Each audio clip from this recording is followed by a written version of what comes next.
Hello friends, welcome back to Kripa's vlog. So Suzuki V-Strom 250SX ஓட ownership review தான் பார்க்க போறோம். நிறைய பேர் வந்து ஓனர்ஷிப் ரிவ்யூ போட சொல்லி மெசேஜ் பண்ணியிருந்தீங்க. பட் எனக்கு அதுக்கான டைமை வண்டியோட ஸ்பெண்ட் பண்ணிட்டு அதுக்கப்புறமா போட்டால் தான் கரெக்டாக இருக்கும்னு தோணுச்சு. இது வரைக்கும் பார்த்தீங்கன்னா 10,500 kilometers clock பண்ணியிருக்கேன். And then 1.5 years ஓன் பண்ணிட்டு இருக்கேன்.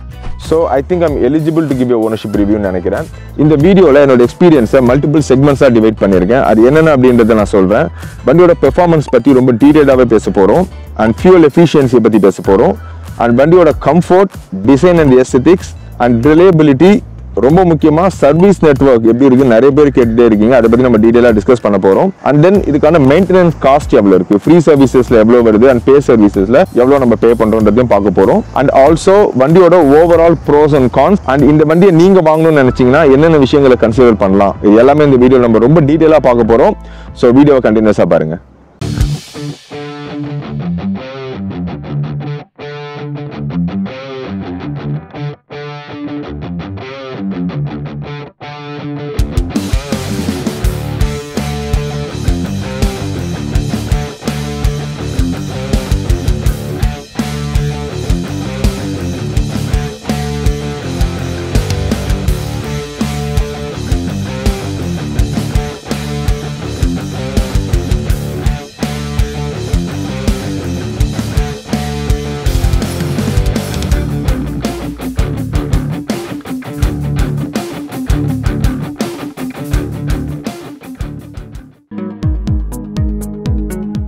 ஸோ சுசுகி V-Stromோட பெர்ஃபார்மன்ஸை பொறுத்தவரையில் பார்த்தீங்கன்னா ஒரு 5 செக்மெண்ட்டாக இதை வந்து பிரிக்கலாம்.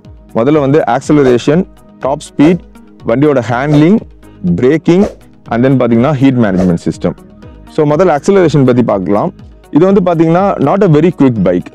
உங்களுக்கு வந்து பைக் வந்து சடனாக ஒரு குவிக் த்ராட்டில் இருக்கணும், குவிக் ஆக்சலரேஷன் இருக்கணும்னு பார்த்தீங்கன்னா சுசுகி V-Strom வந்துட்டு அந்த மாதிரியான ஒரு குவிக் பைக் கிடையாது. இதோட பவர் டெலிவரி பார்த்தீங்கன்னா ரொம்ப லீனியராக இருக்கும். ஸோ கிராஜுவலாக தான் வந்துட்டு உங்களுக்கு வந்து ஸ்பீட் பிக்கப் பண்ணும். பட் ஒன்ஸ் நீங்கள் வந்து அந்த டாப் ஸ்பீட் அட்டைன் பண்ணிட்டீங்கன்னா அதுக்கப்புறமா வண்டி வந்து ரொம்பவே உங்களை ஸ்மூத்தாகவே கொண்டு போகும். ஸோ ஆக்சலரேஷன் அப்படின்னு பார்க்கும்போது ஒரு ஸ்போர்ட்டியான ஆக்சலரேஷன்ஸ் வந்து நீங்கள் எதிர்பார்க்க முடியாது. ரொம்ப நார்மலாக லீனியரான பவர் டெலிவரி உங்களுக்கு ஓகே அப்படின்னா ஆக்சலரேஷன் பொறுத்தவரையில் உங்களுக்கு கண்டிப்பாக இந்த வண்டி டிசப்பாயின்ட் பண்ணாது. ஸோ அடுத்து வந்து இந்த வண்டியோட டாப் ஸ்பீட் என்னன்றதை பார்க்கலாம். ஸோ நிறைய வீடியோஸ் இருக்குது, 150+ வந்து டச் பண்ணியிருக்காங்க. பட் நான் வந்து என்னோட ஹானஸ்ட் ஒப்பீனியன் சொல்கிறேன். இந்த வண்டியோட டாப் ஸ்பீடுன்னு பார்த்தீங்கன்னா ஒரு 140 to 145 வந்துட்டு உங்களால் அச்சீவ் பண்ண முடியும். அதுக்கு மேலே போனோம்னா நிறைய ஃபேக்டர்ஸ் உங்களுக்கு சப்போர்ட் பண்ணணும், எஸ்பெஷலி விண்ட் அண்ட் தென் அந்த ரோடோட கண்டிஷன் அது எல்லாமே சேர்ந்து வந்துட்டு. But you can hit 150+. But 140 வந்துட்டு உங்களால் ஈஸியாக வந்துட்டு எல்லா ரோட் கண்டிஷன்லையுமே கண்டிப்பாக அச்சீவ் பண்ண முடியும். அண்ட் கம்ஃபர்டபுளான ஒரு ஸ்பீட் என்ன அப்படின்னு கேட்டிங்கன்னா 90 to 120 வரைக்கும் பார்த்தீங்கன்னா ரொம்பவே கம்ஃபர்டபுளாக இருக்கும், ரொம்ப ஸ்மூத்தாக இருக்கும். ஸோ இந்த ஸ்பீடில் உங்களுக்கு வந்துட்டு சீக்கிரமாக டயர்ட் ஆக மாட்டீங்க, ஜாலியாக உட்காந்து போய்கிட்டே இருக்கலாம். ஸோ ஸ்பீடை பொறுத்த வரையில் பார்த்தீங்கன்னா 90 to 120 very comfortable speed, 120 to 140 you can manage, 140+ வந்துட்டு டிபெண்டிங் ஆன் வேரியஸ் ஃபேக்டர்ஸ். ஹேண்ட்லிங்கை பொறுத்தவரையில் சிட்டியில் எப்படி ஹேண்டில் பண்ண முடியுது, highways and then off roading. So இது வந்து not off road motorcycle, but to some extent உங்களால் ஆஃப் ரோட் பண்ண முடியும். ஸோ சிட்டியை பொறுத்தவரையில் பார்த்தீங்கன்னா நாட் ஸோ ஃப்ரெண்ட்லின்னு தான் நான் சொல்லுவேன். It's depending on your height. இப்போ நான் வந்து பார்த்தீங்கன்னா 5.9, எனக்கு வந்து இந்த வண்டியை வந்து ஈஸியாக ஹேண்டில் பண்ண முடியுது. So most of the time. But still வந்து நீங்கள் நெக் டு நெக் டிராஃபிக்கில் இருக்கும்போது கொஞ்சம் கஷ்டம்தான். ஏன்னா வண்டி வந்து வெயிட் அதிகமாக கிடையாது, பட் அந்த ஹைட் இருக்கிறதுனால வந்துட்டு உங்களுக்கு ஹேண்ட்லிங் வந்துட்டு கொஞ்சம் டஃப்பாக இருக்கும். ஏன்னா ஹேண்டில் பேரோட டேர்னிங் ரேடியஸுமே வந்துட்டு அவ்வளோ ஃப்ரெண்ட்லி கிடையாது, கொஞ்சம் வந்துட்டு சேலஞ்ச் இருக்கும் நீங்கள் சிட்டியில் ஓட்டும் போது. அண்ட் ஹைவேஸ் ரைடிங் வரும்போது ரொம்பவே கம்ஃபர்டபுளாக இருக்கும். ஸோ என்னோட 10,500ல் மோர் தென் 8,000 kilometers வந்து நான் ஹைவேல மட்டும்தான் ஓட்டியிருக்கேன். You don't regret choosing this bike for highway rides. ரொம்ப கம்ஃபர்டபுளாக இருக்கும், ரொம்ப ஸ்மூத்தாக இருக்கும், ஈஸி டு ஹேண்டில் அண்ட் உங்களோட பொசிஷன் வந்து செம்ம கம்ஃபர்டபுளாகவே இருக்கும். ஆஃப் ரோடிங் பொறுத்தவரையில் நான் பெரிய ஆஃப் ரோட்ஸ் ட்ரை பண்ணதில்லை. பட் நார்மலாகவே நீங்கள் வந்துட்டு கொஞ்சம் ரூரல் ஏரியாஸில் ஓட்டும் போது ரோடு சரி இருக்காது இல்லையா, அந்த மாதிரி இடங்களில் ஓட்டியிருக்கேன். எஸ்பெஷலி கேரளாவில் அதிரப்பள்ளி போகும்போதெல்லாம் பார்த்தீங்கன்னா ரோடு வந்து ஒரு 15 கிலோமீட்டருக்கு வந்து சுத்தமாக சரியில்லை. அங்கெல்லாம் வந்து எஃபிஷியண்ட்டாகவே ஹேண்டில் பண்ணிச்சுன்னு தான் சொல்லுவேன். ஸோ நான் எங்கேயுமே வந்து பெருசாக ஸ்லோ பண்ண வேண்டிய அவசியம் இல்லை. ஏன்னா வந்துட்டு 200 mm வந்து ரோட் கிளியரன்ஸ் கொடுத்துருக்காங்க. ஸோ நீங்கள் ஆஃப் ரோடில் வந்துட்டு வண்டி வந்துட்டு இடிக்குமா அப்படின்ற பற்றி பயப்பட தேவையில்லை. நீங்கள் வந்து எக்ஸ்பல்ஸ் அளவுக்கும் ஹிமாலயன் அளவுக்கும் வந்துட்டு சஸ்பென்ஷன் ட்ராவல் வந்துட்டு எக்ஸ்பெக்ட் பண்ண முடியாது. But is manageable. ஸோ நான் ஏன் இவ்வளோ கான்ஃபிடென்ட்டாக சொல்கிறேன்னா, என்னோட லடாக் ட்ரிப்பில் நான் யூஸ் பண்ணது வந்துட்டு ஸ்டாண்டர்ட் 500cc. அதோட ரோட் கிளியரன்ஸ் வந்து பார்த்தீங்கன்னா 135 mm. ஸோ அதை வச்சு உங்களால் லடாக்கே பண்ண முடியும்னா this can go anywhere. Braking பொறுத்தவரையில் பார்த்தீங்கன்னா ஃப்ரண்ட் அண்ட் பேக் ரெண்டுத்துலையுமே வந்து டிஸ்க் கொடுத்துருக்காங்க. And dual channel ABS, but உங்களால் சுவிச் ஆஃப் பண்ண முடியாது, எப்பவுமே ஆன்லேயே தான் இருக்கும். அண்ட் பிரேக்கிங் மோஸ்ட்லி கம்ப்ளைண்ட் பண்ணுறதுக்கும் எதுவுமே கிடையாது, at the same time appreciate பண்ணுற மாதிரியும் எதுவுமே கிடையாது. ஸோ அடிக்குவேட்டான பிரேக்கிங், அவ்வளோதான் சொல்லலாம். ரொம்ப ஃபர்தராக இதை பற்றி பேசுறதுக்கு எதுவுமே கிடையாது. ஹீட் மேனேஜ்மெண்ட் பொறுத்தவரையில் இந்த வண்டியில் வந்துட்டு ஆயில் கூலிங் கொடுத்துருக்காங்க. SOCS சொல்லுவாங்க, சுசுகி ஆயில் கூலிங் சிஸ்டம். இது வந்து Suzuki patented oil cooling system and ரொம்பவே எஃபிஷியண்டாக இருக்குது. சுசுகியோட நிறைய பைக்ஸில் வந்து இதை தான் அவங்க யூஸ் பண்ணுறாங்க. என்னோட இந்த 10,000 கிலோமீட்டர்ஸ் ரைடில் எப்போவுமே நான் வந்துட்டு ஹீட்டை ஃபீல் பண்ணதே கிடையாது. நான் சிட்டி டிராஃபிக்கில் கூட ஹீட்டை ஃபீல் பண்ணது கிடையாது. அந்த அளவுக்கு ரொம்ப எஃபிஷியண்டான ஹீட் மேனேஜ்மெண்ட் சிஸ்டம் இந்த SOCS. ஃபியூவல் எஃபிஷியன்ஸை பொறுத்தவரையில் பார்த்தீங்கன்னா இந்த வண்டியில் 12 liters ஃபியூவல் டேங்க் கொடுத்துருக்காங்க. நிறைய பேர் வந்து இந்த 12 liters அப்படின்றது வந்து ரொம்ப கம்மியாக கொடுத்துருக்காங்கன்னு சொல்கிறாங்க. ஏன்னா ஆன் ஆவரேஜ் இந்த செக்மெண்ட்டில் இருக்க பைக்ஸில் 13 liters to 13.5 liters வந்துட்டு ஃபியூல் டேங்க் கெப்பாசிட்டி இருக்கும். இதில் 12 liters தான் இருக்குது. பட் இதில் அது வந்து ஒரு பெரிய குறையாக உங்களுக்கு தெரியாது. என்ன ரீசன் பார்த்தீங்கன்னா இதோட மைலேஜ் சிட்டியில் வந்துட்டு 33 to 35 கிடைக்கும், டிபெண்டிங் ஆன் த ரைடிங் ஸ்டைல்னு சொல்லுவேன். ஸோ நீங்கள் வந்து ரொம்ப லீனியராக அடிக்கடி கியர் சேஞ்ச் பண்ணாமல் ரொம்ப கம்ஃபர்ட்டாக ஸ்லோவாக நான் ஓட்டுவேன் அப்படின்னு பார்த்தீங்கன்னா தாராளமாக 35 km/L உங்களுக்கு கிடைக்கும். அண்ட் தென் ஹைவேல பார்த்தீங்கன்னா நீங்கள் வந்துட்டு ஒரு மாடரேட்டாக நான் சீனரியெல்லாம் என்ஜாய் பண்ணிக்கிட்டு ஓட்டுற ஒரு ரைடர், ஒரு 90 km to 100 நான் வந்து க்ரூஸ் பண்ணுவேன் அப்படின்னு பார்த்தீங்கன்னா தாராளமாக 38 to 40 கிடைக்கும். உங்களுக்கு ரொம்ப அதிகமாக தோணும், பட் நான் பர்சனலாக வந்து எக்ஸ்பீரியன்ஸ் பண்ணதுனால சொல்கிறேன் 38 to 40 easily you will get 90 to 100 நீங்கள் ஓட்டினீங்கன்னா. அதுவே எனக்கு ஸ்பீட் முக்கியம், நான் வந்து 120 மெயின்டைன் பண்ணுவேன் அப்படின்னு பார்த்தீங்கன்னா ட்ராப் ஆகிறது உங்களால் நோட்டீஸ் பண்ண முடியும் மைலேஜ். பட் ஸ்டில் வந்துட்டு 33 to 36 உங்களுக்கு வந்துட்டு ஈஸியாகவே கிடைக்கும். அண்ட் எந்த ஒரு ரைட்லையுமே எனக்கு 33 கீழே மைலேஜ் போனதே கிடையாது. ஸோ ஆனால் ஆவரேஜ் பார்த்தீங்கன்னா நீங்கள் ஒரு 35 வச்சுக்கிட்டிங்கன்னா கூட இந்த ஃபியூல் டேங்கோட கெப்பாசிட்டிக்கு 420 km ஒரு ஃபியூலில் வந்துட்டு நீங்கள் வந்து தாராளமாக போகலாம். And which is more then adequate. என்னோட பாயிண்ட் ஆஃப் வியூவில் எனி பைக் ஒரு ஃபியூல் டேங்க் நீங்கள் ஃபில்அப் பண்ணி 300 km+ போனாலே which is adequate for long rides. So நிறைய பேருக்கு டிஃபரன்ஸ் ஆஃப் ஒப்பீனியன் இருக்கலாம், பட் என்ன பொறுத்தவரை 300 km இஸ் ஜஸ்ட் ஃபைன். ஏன்னா நம்ம கண்டிப்பாக 300 km கண்டினியூஸாக ஓட்ட போகிறது எந்த ரைட்லையுமே, மேபி ஒரு 150 அந்த மாதிரி நீங்கள் பிரேக் கண்டிப்பாக எடுப்பீங்க. ஸோ 300 km ஒன்ஸ் நீங்கள் ஃபியூல் ஃபில்அப் பண்ணுறதுல பெரிய சேலஞ்ச் எதுவும் இருக்காது. அண்ட் எஸ்பெஷலி இது வந்து 420 km.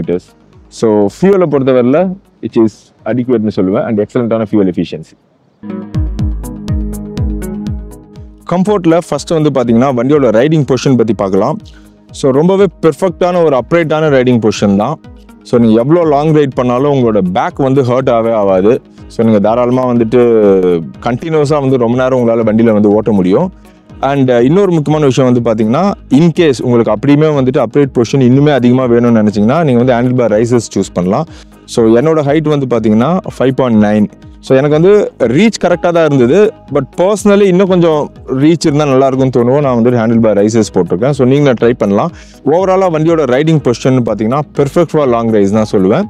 ஸோ நான் பண்ண இந்த இவ்வளோ ரைட்ஸ்லையுமே எனக்கு எந்த ரைட்லையுமே back pain or shoulder pain அப்படின்னு வந்ததே கிடையாது. ரொம்பவே கம்ஃபர்ட்டாக நீங்கள் வந்துட்டு ஹைவேஸில் ரைட் பண்ணலாம்.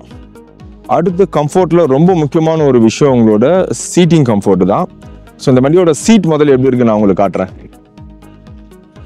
ஸோ சீட்டோட குஷனிங் பொறுத்தவரையில் பார்த்தீங்கன்னா அடிக்குவேட்டாக இருக்குன்னு சொல்லுவேன். ஸோ ஏன்னா வந்துட்டு நீங்கள் லாங் ரைட் பண்ணிங்கன்னா சீட் ரொம்ப ஹார்டாக இருந்தாலும் கொஞ்சம் ப்ராப்ளம், ரொம்பவே சாஃப்டாக இருந்தாலும் இஷ்யூ தான். ஸோ ரொம்ப பெர்ஃபெக்டாக இருக்கணும். ஸோ இந்த குஷனிங் வந்து செம்ம பெர்ஃபெக்டாக இருக்குது. அண்ட் நான் இவ்வளோ நாள் பண்ண ரைட்ஸ்லேயே பார்த்தீங்கன்னா எந்த ரைட்லையுமே எனக்கு வந்து சோர் பட் வந்ததே கிடையாது. விச் மீன்ஸ் இந்த குஷன் வந்து ரொம்பவே அடிக்குவேட்டாக இருக்குன்னு தான் நான் சொல்லுவேன். ஸோ குஷனுக்கு வந்து ஒரு பெரிய Thums up from me. So அடுத்து வந்துட்டு ரொம்ப முக்கியமான ஒரு பாயிண்ட்டு பில்லியன் கம்ஃபர்ட் எப்படி இருக்குன்னு நிறைய பேர் கேட்டிருந்தீங்க. ஸோ பில்லியன் கம்ஃபர்ட் வந்துட்டு இந்த மாதிரியான ஒரு வண்டிக்கு அடிக்குவேட்டாக தான் இருக்குன்னு சொல்லுவேன். ஏன்னா வந்துட்டு ரீசெண்டாக நான் வந்துட்டு ஒரு 450 km வந்துட்டு 2 பேர் போயிருந்தோம் இந்த பைக்கில். ஸோ நான் பாதி நேரம் பில்லியனாக உட்காந்து வந்தேன். ஸோ அதனால சொல்கிறேன், எனக்கு வந்து பேக் பெயின் அந்த மாதிரி எதுவுமே கிடையாது. ஸோ ரொம்ப கம்ஃபர்டபுளாக வைடான ஒரு பில்லியன் சீட் தான் இருந்தது. நான் இப்போ வந்து நிறைய வந்து உட்கார சொல்கிறேன், உட்காந்துட்டு அவருக்கு எப்படி கம்ஃபர்ட் ஃபீல் ஆகுதுன்னு சொல்லிட்டு பார்க்கலாம்.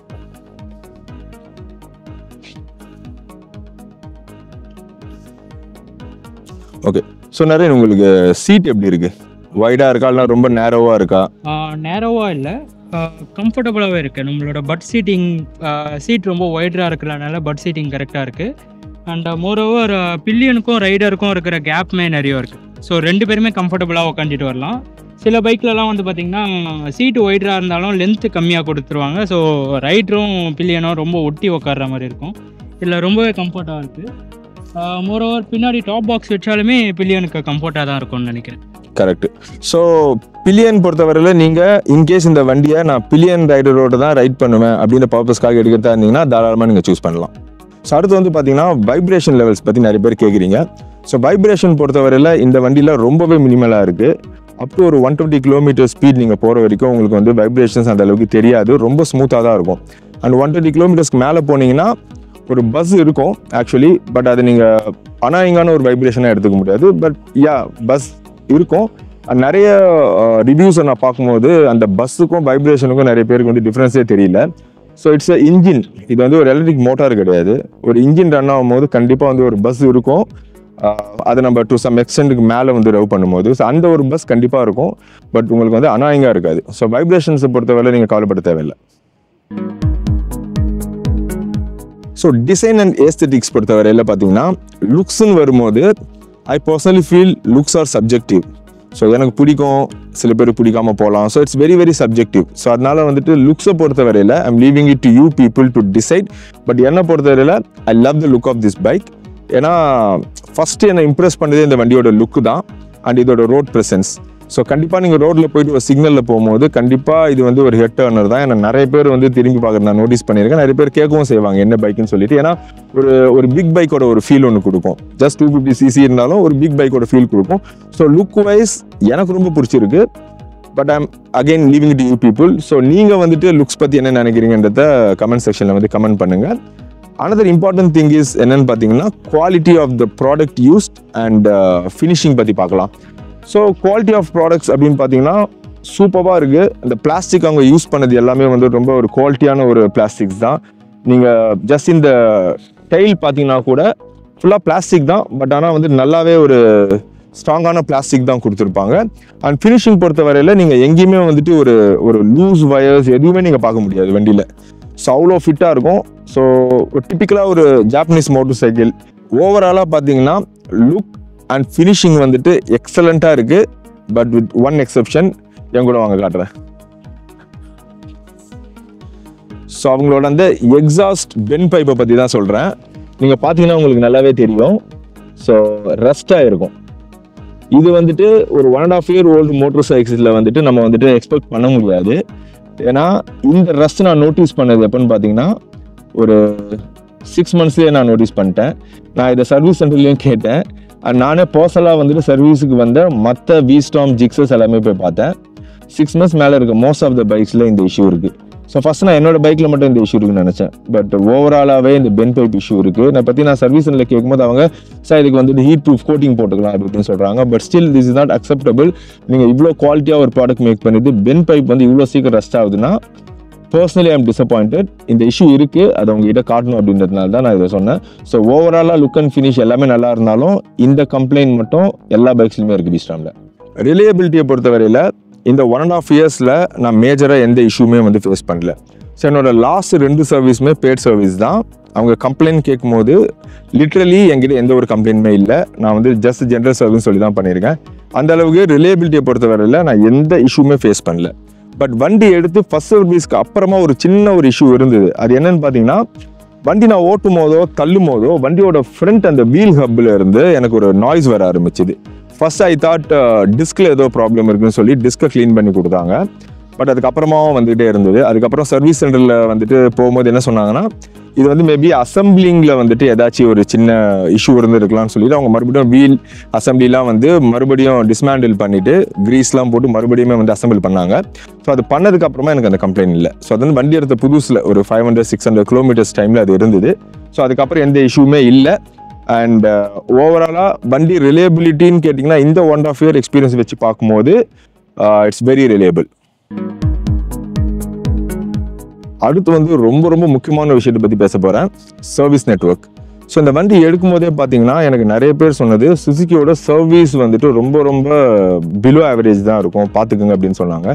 பட் என்னை பொறுத்தவரையில் ஓவராலாக ஒரு கம்பெனியை சர்வீஸ்க்காக ப்ளேம் பண்ண முடியாது. ஸோ என்னோட பர்சனல் எக்ஸ்பீரியன்ஸில் சொல்கிறேன், அந்த வண்டியை எந்த மெக்கானிக் அட்டன் பண்ணுறாருன்றதை பொறுத்து தான் வந்துட்டு ரொம்ப ரொம்ப அந்த ஒப்பீனியன் வந்துட்டு சேஞ்ச் ஆகிட்டே இருக்கும்.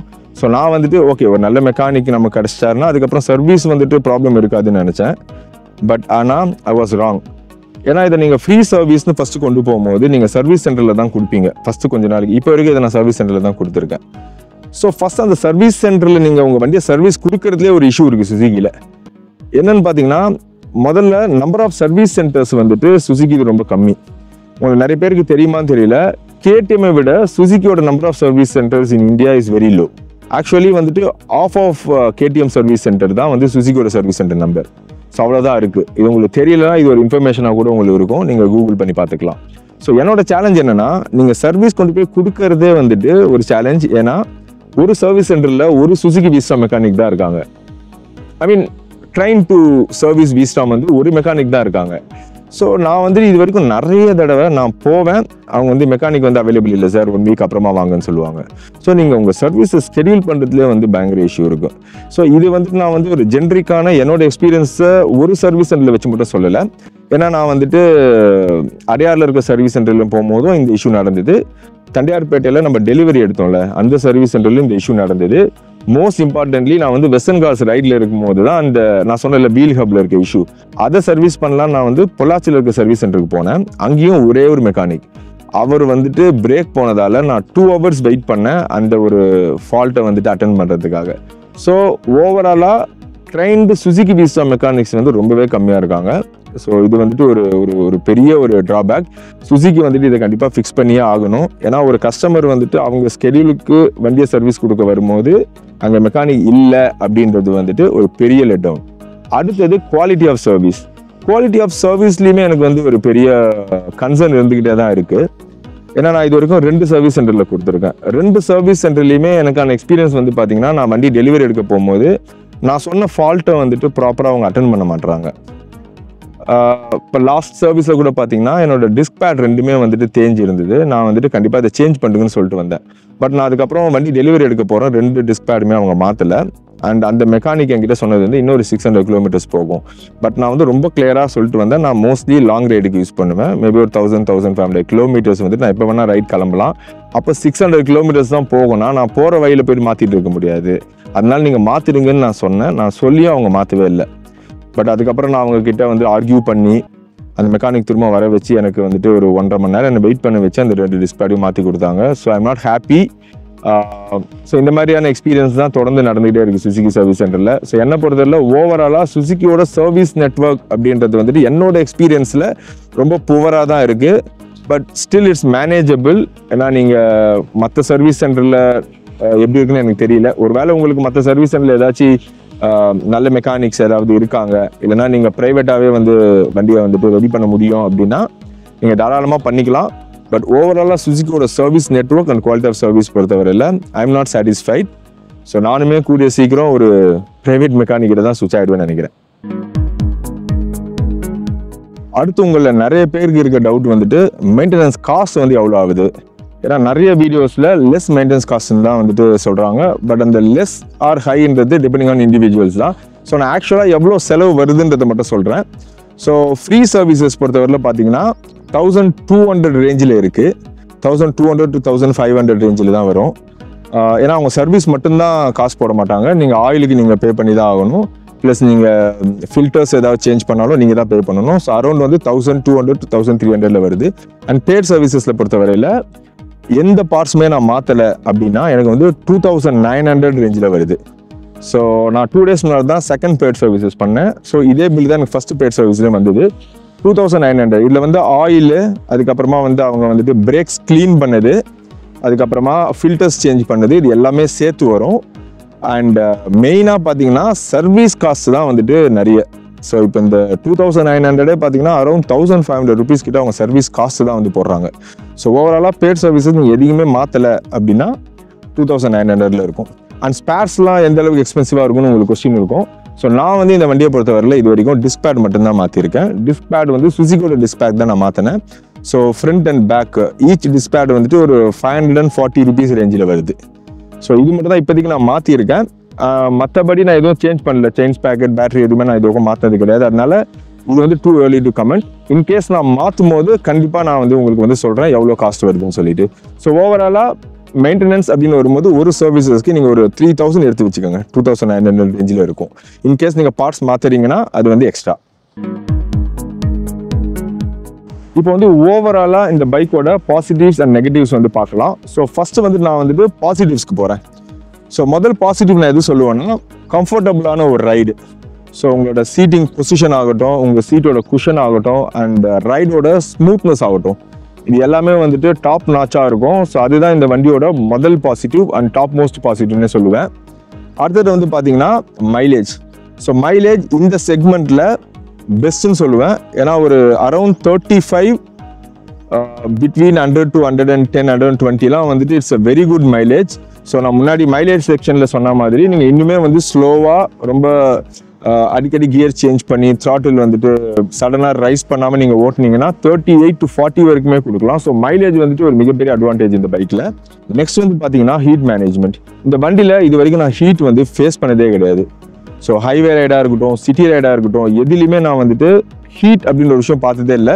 ஸோ இந்த சுசுகியோட பேட்டன்ட் கூலிங் சிஸ்டமான SOCS வந்துட்டு சூப்பராக வேலை செய்யுது. அது இந்த வண்டி மிகப்பெரிய அட்வான்டேஜ். இப்போ வந்து பார்த்தீங்கன்னா நெகட்டிவ்ஸ் பற்றி பார்ப்போம். ஸோ ஃபர்ஸ்ட் நெகட்டிவ் நான் சொல்கிறது இதோட poor service network and poor service quality. இதை பற்றி நான் டீட்டெயில்டாகவே சொல்லியிருக்கேன். ஸோ சர்வீஸை பொறுத்தவரையில் it's one of the negatives. And அடுத்தது பார்த்தீங்கன்னா ஹைட்டு. ஸோ இந்த ஹைட்டை பற்றி வந்துட்டு நான் கம்ஃபர்ட் செக்ஷனில் வந்து சொல்லவே இல்லை. ஸோ நான் வந்து பார்த்தீங்கன்னா 5.9 இருக்கேன். ஸோ நான் உக்காந்தேன்னா இந்த வண்டி வந்து எனக்கு ஷூஸ் போட்டு உக்காந்தேன்னா பெர்ஃபெக்டாக இருக்கும்.